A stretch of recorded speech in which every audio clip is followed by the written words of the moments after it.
ṣe rí fídíò yìí tó bá jẹ́ pé àwọn mùsùlùmí ní ká gbé Quran tó kọrú nǹkan báyìí kí lẹ rò pé ó máa ṣẹlẹ̀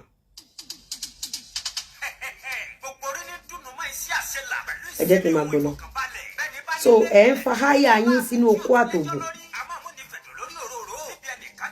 Yínká so talent titi ẹ nísìn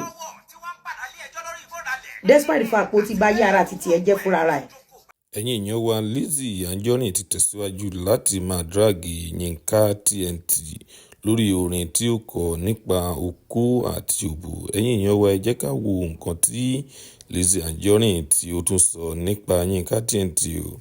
ẹ jẹ́ ká wò láti bẹ̀rẹ̀ títí dé ìparí. anybody ò dá sí ó rò pé tá bá dé Àbújá tó bá wo fídíò tó ṣe ṣó rò pé mi ò lè gba lọ́yà fún àwọn Celestia àti K&S wọ́n fi ẹ́ sí ẹ̀wọ̀n gbére pẹ̀lú ṣàṣekára by defaming the face of Celestia and K&S. Yínká, despite the fact that ó lọ sùtánà wọn ó lọ gbé àwọn wòlíì wọn ẹ tún wá fa háyà nínú ọ̀rọ̀ okó àti òbò. gbogbo yín tẹ̀ ń wò mí image àwọn kérúbù tí Yínká bàjẹ́ ta ló lè redeem ẹ pẹ̀lú nǹkan tí Yínká ṣe. Yínká tó bá sọ wípé èèyàn kan bà yé àwọn Nàìjíríà jẹ́ àwọn youth mi tí ì rí títí ẹ̀rù mi tí ẹ̀ tí ì wá fún ẹ mo kàn fẹ́ mọ̀ wípé kíní tó sign yẹn àbí èmi ò mọ nǹkan tẹ́ ẹ sign kò dọ́dọ̀ tèmi o gbogbo nǹkan tán ni wọ́n sign yẹn kò dọ́dọ̀ tèmi lọ́dún ń pa o but fún arúgbó gàlà láti post ọlọ́pàá tí ẹ sábọ̀dù gbé ìwo jáde fún pé kí ẹ̀yin Nigerians ẹ máa lọ submit fídíò èpè nígbà tí Yínká ń ba íméèjì odidi Sẹ̀lẹ̀ àti Kérúbù jẹ́ èèyàn mélòó ló jáde pẹ̀lú nǹkan tí Yínká ṣe yẹn.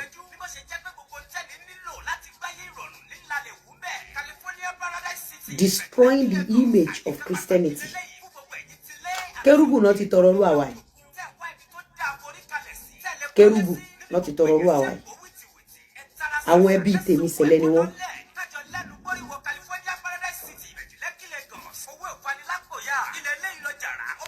Ṣé mọ̀ pé Ìyábọ̀ Òjó kàn máa ń lo manipulator ni kò mọ̀ mí ni ẹ̀.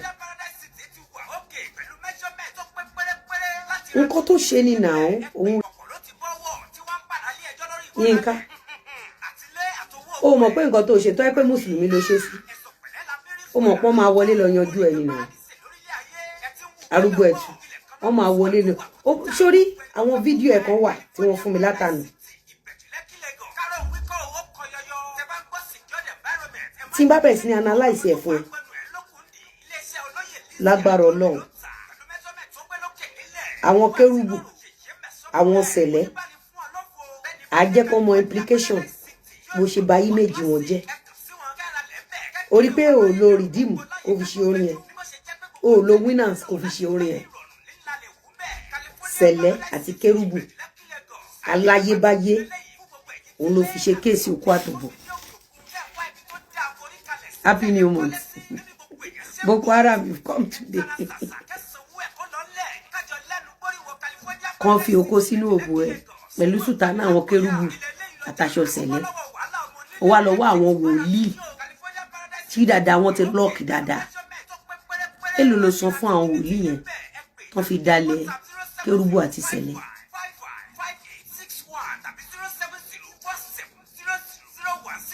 Rántí pé ńgbà tó ní pírọ́blẹ́mù yìí ńgbà tó ní ìṣòro yìí ǹjẹ́ mo ní wípé dandan kan pa ẹ́.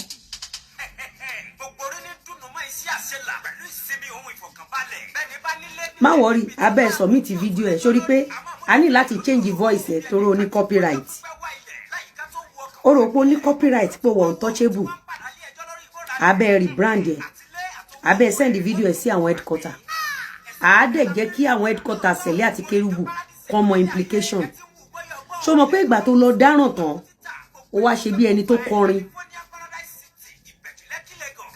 fọmọ Lizzy tóró mọ̀ pé image Lizzy neat ó mọ̀ pé image Lizzy ó pure ó dẹ̀ mọ̀ pé Lizzy Anjorin ta lẹ́nu sọ pé àwọn èèyàn mọ̀ wípé concept ni ó ti lọ ṣèkà ó wá sásábẹ́ Lizzy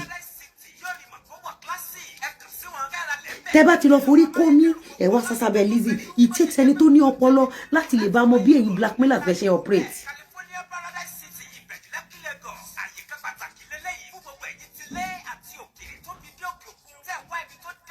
ó lọ bà image ó Khanes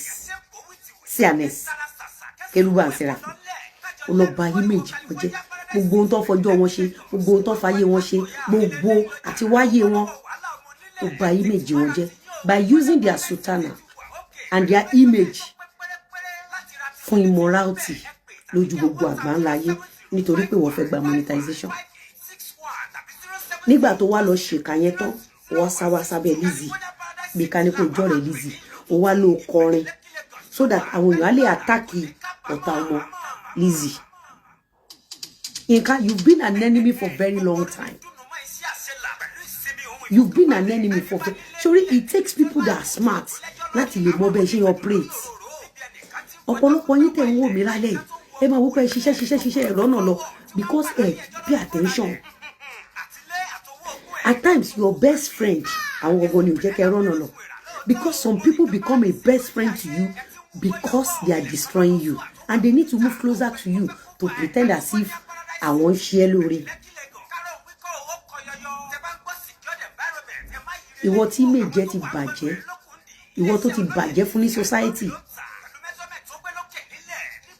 ó wá mú aṣọ Sẹ̀lẹ̀ aṣọ Kérúbù pẹ̀lú image àwọn wòlíì Ọlọ́run ó wá fi ń ṣe okó nínú òbò ẹ̀ ìwọ náà gbọ́.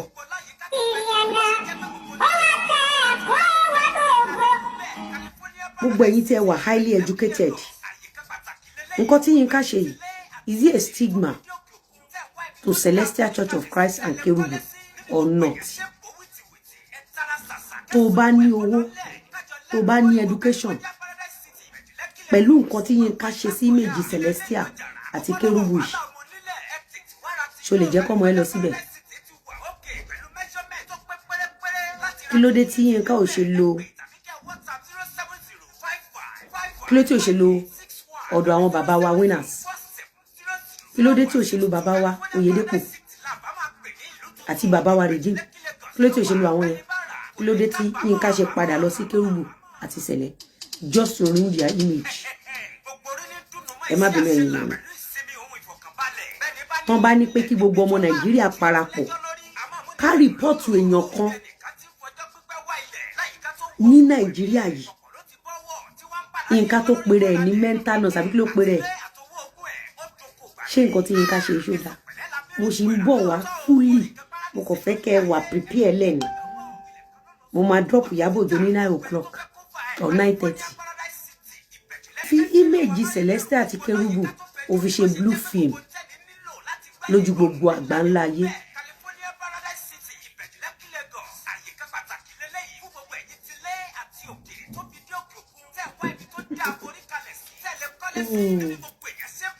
ṣé o mọ̀ pé jẹ́jẹ́ mi ni mo jókòó sórí ó máa ń dùn mí fún ẹ̀yin tẹ́ máa ń wá fún Lizzy. so àwọn tí o máa wá ń bá ní Nàìjíríà yẹn ṣàwọn náà fún ẹ lówó tó fi ń ṣe kínní pé kò fi bà image àwọn Kérúbù àti Celestial jẹ́.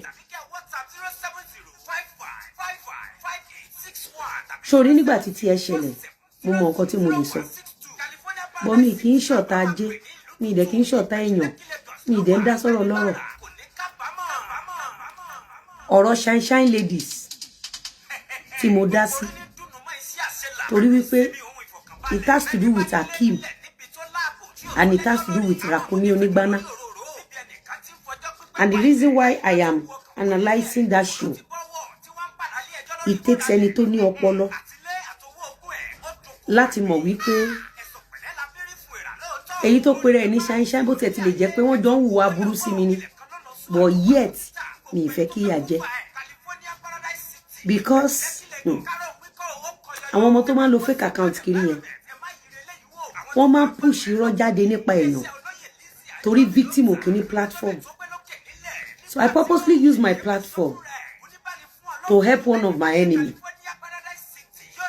Mo dẹ̀ sọ fún yín mo ní ẹ má bú Akeem ní page mi o. Àbí because Akeem is down.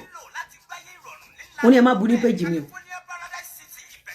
Bó tiẹ̀ ti lè jẹ́ wípé táyé bá ń jí ayé Akeem máa ara rẹ̀ jáde láyé pẹ̀lú yẹ pẹ̀lú ọmọ tó jáde lára ẹ̀.